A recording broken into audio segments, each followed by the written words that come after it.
Him, new horror film from Justin Tipping, starring Marlon Wayans and Tyreek Withers.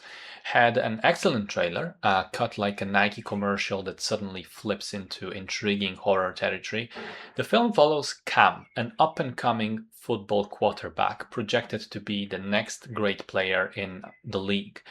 When he gets attacked and injured after a practice, he has to skip the combine, which threatens his chances at being drafted in the big teams.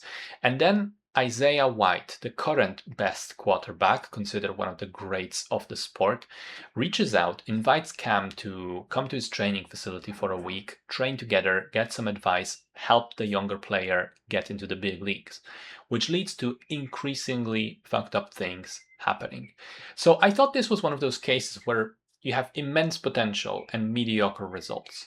The film starts off very strong with an intriguing premise, interesting cinematography, utilizing shots and editing techniques we normally associate with sports videos and commercials instead of movies. And it also sets up a whole wide array of interesting themes to explore. The parallels between American football and gladiatorial combat in ancient times and the implications of such comparisons.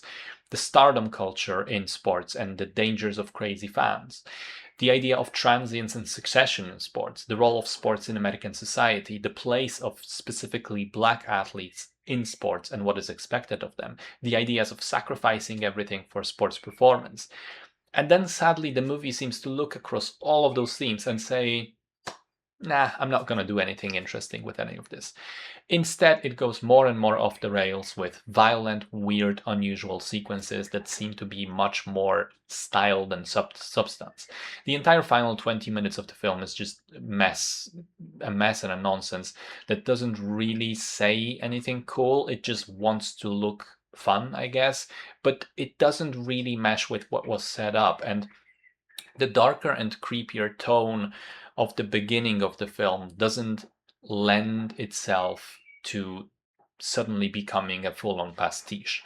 I will say the two central performances were very good, and I liked a lot of the imagery and editing. Music is fine as well. And again, the underlying ideas are fine, but their execution feels largely squandered. Pretty average in the end.